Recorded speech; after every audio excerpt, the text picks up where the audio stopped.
What if I told you that the Vikings conquered half the North Atlantic without the one thing every long-distance civilization desperately needed: sanitation? How did dozens of men survive for weeks on open water, packed shoulder to shoulder, without toilets, without fresh water, without privacy, and without the outbreaks that destroyed other navies throughout history? Why didn't Viking ships turn into floating disease traps? And here's the mystery nobody really talks about. Archaeologists keep finding boats, tools, camps, bones, but almost no physical evidence of sanitation systems. So the question lingers in the dark. What secret kept these warriors alive in conditions that should have killed them? Hold that thought, because the truth isn't where you'd expect, and one detail hidden in the planks of their ships will close this loop by the end. Before we explore the how, we first have to understand the where. Because the North Atlantic wasn't a corridor of adventure, it was a relentless proving ground. A place where the sea could turn to iron, where storms rose like walls, and where cold didn't simply bite, it carved itself into bone. This ocean was a graveyard long before the Vikings arrived. A vast, heaving wilderness of broken waves, drifting ice, and hunger that waited patiently beneath every grey horizon. And into this unforgiving world sailed a ship unlike anything built by the empires to the south. A Viking longship wasn't a floating fortress or a lumbering monument of timber. It was a stripped-down, narrow predator, a wooden blade designed to cut through water with speed, silence, and intention. No decks to shield the crew, no storage rooms to hide from the wind, no walls, no privacy, just exposure. Salt spray on skin, freezing mist in the lungs, the raw edge of survival pressed against every heartbeat. Dozens of men lived shoulder to shoulder in this open shell, their world reduced to planks, ropes, oars, and the vast, shaking sea. Every roll of the waves soaked their clothes. Every blast of Arctic wind stole warmth faster than fire could give it. By the logic of history, they should have been dying in droves, consumed by cold, exhaustion, infection, or simple bad luck. And yet, they weren't. Against every expectation, Viking crews didn't wither under these brutal conditions. They adapted, they resisted, they endured. More than that, they thrived. In a world engineered by hardship, they became its masters. Archaeologists have spent more than a century digging through the great Viking ship burials.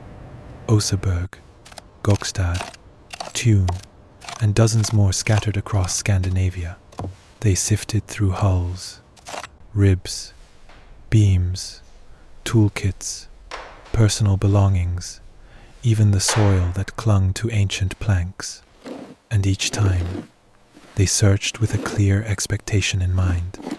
Somewhere on these legendary vessels, there had to be evidence of how Vikings handled the most basic human necessity: a latrine, a dedicated corner, a storage pit, a container shaped for waste. Anything but what they found was nothing. Not a carved compartment, not a reinforced barrel, not a trace of a system engineered for sanitation. Just clean lines of timber, open spaces, and the cold, echoing absence of answers. At first glance, this silence feels like a dead end, as if time simply erased what once existed. But the deeper archaeologists looked, the stranger that silence became. Because these ship graves are some of the best preserved archaeological sites in the world. They held fabrics, sleds, tools, carvings, weapons, even delicate textiles that should have vanished centuries ago. Yet no sanitation structures survived. No, it wasn't erosion. It wasn't decay. It was design. And that's when the absence began to speak. Sometimes the loudest evidence is not what is uncovered, but what refuses to appear. Sometimes the missing piece points straight at the truth, a truth hiding in plain sight within the planks themselves. In the Middle Ages, most of Europe lived in a world where bathing was rare, a yearly event, maybe two, postponed until the stench became unbearable. But the Vikings were different. They washed weekly. They combed their hair and beards every single morning. They carried grooming tools, combs, tweezers, ear spoons the way other warriors carried knives. This wasn't vanity. It wasn't cultural pride or fashion. It was strategy, a quiet form of biological warfare. The Arabic envoy Ahmad ibn Fadlan wrote with shock about their routines, astonished at men who, in his eyes, lived roughly, yet managed themselves with disciplined, almost ritualistic cleanliness. English chroniclers grumbled about how Vikings seemed too well kept, claiming their tidy appearance made them dangerously appealing to local women. Hygiene, for the Norse, wasn't decoration. It was armor, a shield against infection, rot, and the slow creep of sickness that destroyed armies long before any battle began. But here's the twist. All that grooming, all that washing, all that discipline worked beautifully on land, yet failed to explain their survival at sea. Because aboard a longship there were no baths, no buckets set aside for washing, no fresh water to waste on comfort, just wind, salt, sweat, and the constant wet of the open North Atlantic. So how did they avoid the outbreaks that plagued other naval forces? How did dozens of men packed together, soaked and exhausted, avoid turning their ship into a drifting incubator for disease? Cleanliness alone wasn't enough. There had to be something else, something deeper, something hidden in the design of the voyage itself. And that's where the mystery begins. When historians reconstruct daily life aboard a Viking longship, one truth becomes clear. Waste management was brutally simple. There were no chambers tucked below the deck because there was no deck, no hidden barrels, no storage pits, no engineered latrines like those found on later medieval or early modern ships. When nature called, men simply moved to the side of the vessel and relieved themselves into the sea. Immediate disposal, instant removal, nothing lingering long enough to ferment, grow bacteria, or poison the crew. It was crude, yes, but in its own way, strangely effective. And yet, this simplicity creates a puzzle of its own, because an open-air solution only works if the environment supports it, only if the ship doesn't trap moisture, only if waste can never pool or hide or seep into corners, only if every part of the vessel breathes, drains, and cleans itself with the rhythm of the ocean. Most navies throughout history tried similar minimal systems, but their ships heavy, layered, closed, and dark became floating disease traps. Vikings avoided that fate, not because they were ignoring sanitation, but because something about the very shape of their ships made this minimalism possible. The longship's openness meant nothing could accumulate. The constant wind dried surfaces before bacteria had a chance to grow. The angle of the hull let water wash through rather than stagnate. The absence of a deck prevented filth from hiding out of sight. So yes, on the surface, their waste routine looks almost primitive, a bare-bones solution to a universal problem. But beneath that simplicity lies a deeper truth, a truth rooted in craftsmanship, materials, and the breathing structure of the ship itself. And that hidden detail, the quiet design feature that made this whole system possible, is the piece we'll return to when we finally close the loop.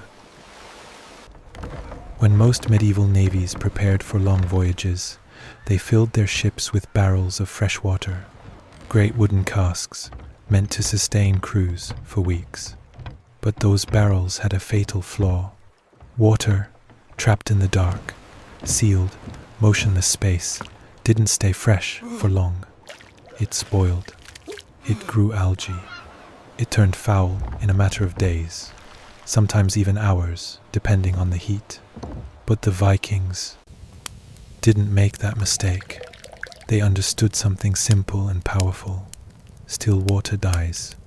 So they avoided it entirely. Instead of drinking fresh water, they relied on liquids that fought for their own survival. Weak beer brewed light enough for daily use, soured milk that carried the sharpness of preservation, and fermented whey, an acidic, nutrient-rich drink that refused to rot. These beverages weren't luxuries. They were tools. Quiet biochemical shields. Acidic liquids created an environment bacteria couldn't easily inhabit. Fermented drinks carried their own living cultures, microorganisms that outcompeted harmful ones. Even the lowest alcohol beers contained enough natural preservatives to remain safe long after water would have turned. In other words, nature became their sterilizer. With each swallow, Viking crews weren't just hydrating. They were protecting themselves from one of the oldest threats at sea, waterborne disease. While other navies suffered from dysentery, sickness, and the slow collapse of morale, the Norse drank liquids that stayed stable, protective, and reliable. It wasn't magic. It wasn't superstition. It was a quiet form of engineering, organic, intuitive, and far ahead of its time. Even here, in something as simple as a daily drink, the Vikings were thinking several steps ahead of the world they sailed through. Viking ships weren't built to drift endlessly across the open sea. They weren't floating homes, like later medieval cogs or great Atlantic caravels. A longship lived in motion, slicing through water, hugging coastlines, weaving between islands and inlets. And because of that, the shore wasn't an occasional refuge. It was a second home. Crews touched land constantly, not because they were weak, but because the design of the voyage demanded it. They needed places to rest blistered hands, repair worn oars, light fires, dry clothing, cook meals, reset their bodies, and simply feel the earth beneath their feet again. Stepping off the boat wasn't luxury. It was the reset button that kept the crew human. But here's the part most people misunderstand. These landings weren't random. They didn't just beach the ship whenever exhaustion hit. Their stops followed a rhythm, a quiet, almost ritualistic pattern shaped by weather, daylight, food storage, and the strain of rowing. It wasn't written in any saga, but it lived in muscle memory, in generations of inherited seamanship. Every few days, depending on the voyage, they would seek the nearest stretch of shore, not always to camp overnight, sometimes just long enough to stretch limbs, check gear, relieve themselves properly, and keep small problems from becoming deadly ones. This rhythm mattered. It kept infections from festering. It prevented food from spoiling in one long, uninterrupted stretch of dampness. It allowed clothing to dry before mildew could take hold. It gave the crew space, literal space to breathe. And yet, this pattern hides something deeper, because when we trace these landfalls across the North Atlantic, a new shape emerges, a hidden cycle that reveals the last, missing piece of how Vikings avoided the sanitary disasters that crippled other navies. We'll return to that cycle soon, because understanding it unlocks the final truth buried inside their survival. One of the most overlooked secrets of Viking survival lies in the very bones of their ships. The Longship's clinker-built hull, a masterpiece of overlapping planks, layered like scales, was not sealed tight like later European vessels. Instead, tiny gaps existed between the boards, intentional or not, allowing seawater to seep in with every rising wave. To a modern builder, that might sound like a flaw. To the Vikings, it became an ally.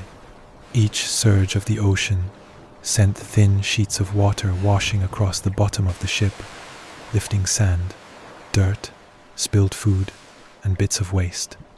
Every hour, sometimes every few minutes, during rough weather, The crew would bail that water back out, working in a rhythm as old as the North Atlantic itself. This constant rinse and purge cycle meant one crucial thing. Nothing stayed long enough to rot. Moisture didn't stagnate. Filth couldn't hide. Bacteria never had time to establish a foothold. The Longship was always being washed, not by human effort alone, but by the ocean surrounding it. The sea became a silent partner in the crew's survival, a cleansing machine disguised as a hull, a self-flushing ecosystem that prevented the slow build-up of the very waste that doomed so many closed-deck ships centuries later.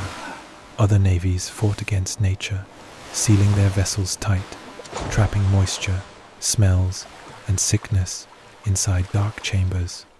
The Vikings did the opposite. They let the world in. They allowed seawater to do what humans couldn't, carry away what didn't belong aboard. In the end, the ocean didn't just guide their voyages.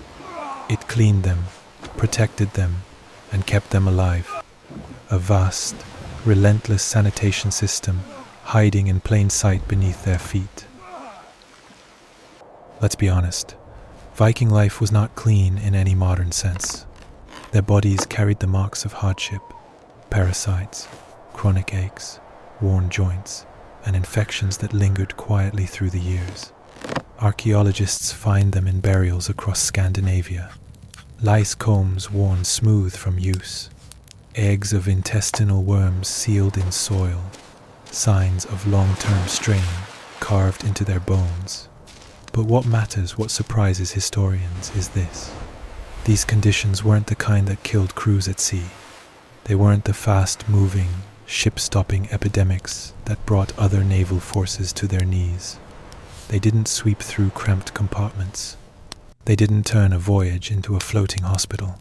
They didn't unravel an expedition before it reached its destination. Because Viking ships simply didn't create the environment where those outbreaks could thrive. The parasites they carried were slow, familiar, and crucially manageable. They were part of everyday life, not ticking time bombs, handled through grooming, fire-heated clothing, and the ritual of constant landings. They remained controlled rather than explosive. The dangers Vikings truly feared weren't microscopic. They were physical, tangible, brutal, storms that could snap a mast in a heartbeat, waves that rose like walls, hunger that crept in during long crossings, the cold that stole strength, breath, and sometimes life, and, of course, warfare. The sudden violence that defined so much of their world. Microbial collapse, the nightmare of so many later navies, simply wasn't part of the Viking story. Their ships breathed too openly. Their rhythms were too fluid. Their routines too deeply tied to land, water, and the elements themselves. In a world full of threats, the smallest ones rarely claimed them. The sea had sharper teeth. What truly kept Viking crews alive wasn't a hidden device or an ingenious sanitation tool. It was something far more human, far more ancient, and far more reliable than any piece of engineering. Discipline.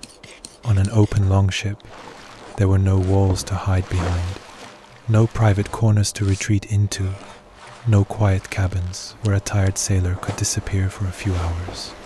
Life unfolded in full view of everyone. Every task, every flaw, every moment of weakness. And yet, they kept order.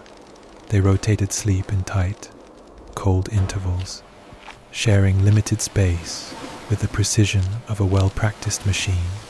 They maintained grooming, combing hair, cleaning nails, shaking out clothing. Even when the wind sliced across the deck like a blade, they checked one another for small wounds, infections, and sores, treating problems early before they had a chance to become disasters. Most importantly, they cooperated when bailing water, a chore as constant as the waves themselves. Stop for too long, and the ship would begin to drown, lose focus, and the ocean would swallow them whole.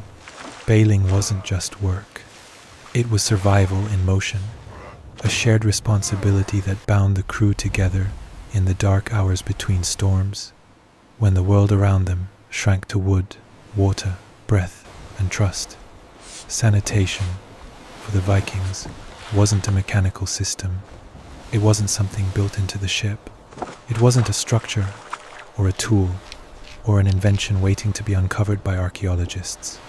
It was a culture, a lived discipline, quiet, unspoken, but relentless, that kept their world functioning in conditions that should have broken them. In the dark, amid the cold and the chaos, order was their lifeline. Remember that rhythm of landings, the quiet, recurring pattern that shaped every Viking voyage. We often imagine these sailors navigating only by stars, coastal landmarks, wind direction, or the behavior of seabirds. And yes, they mastered all of that with an instinct that bordered on supernatural, but they also navigated with something far more intimate, far more human: biology. They touched land before food went sour, before stored meat sweated into danger, before sour whey shifted from preservation to risk. They beached their ships before skin infections could bloom in damp clothing, before sores from rowing turned septic, before exhaustion slipped into the kind of sleep deprivation that unravels judgment. They stopped before humidity could rot wool, before mold could hide in creases, before wet garments became a breeding ground for sickness. They didn't always land at the perfect time, no one could in the North Atlantic, but the rhythm held, predictable, measured, almost ritualistic.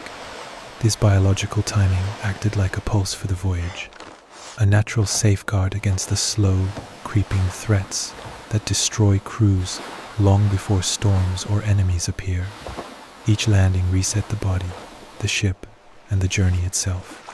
Clothes dried, wounds aired out, food rotated, sanity restored. The ship breathed again, and this rhythm mattered far more than most histories admit. It kept disease from taking root.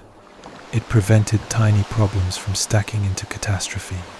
It allowed dozens of men, cramped in the open salt air, to survive conditions that should have overwhelmed them. But even this system, this delicate dance between sea and shore, was not the final secret of Viking sanitation. Another clue still waits in the planks beneath their feet, a quiet design choice that held the true key to their survival. And that's where we're headed next. Now we return to the silent clue from the opening mystery, the detail that has been waiting in the shadows of every archaeological dig. Why didn't Viking ships need toilets? Why didn't cramped crews suffer the outbreaks that devastated other navies? Why did archaeologists search through ship burials expecting sanitation systems and walk away empty-handed every time? Because the longship itself was the sanitation system. A Viking longship wasn't a sealed world. It wasn't a box trapping heat, moisture, and human waste.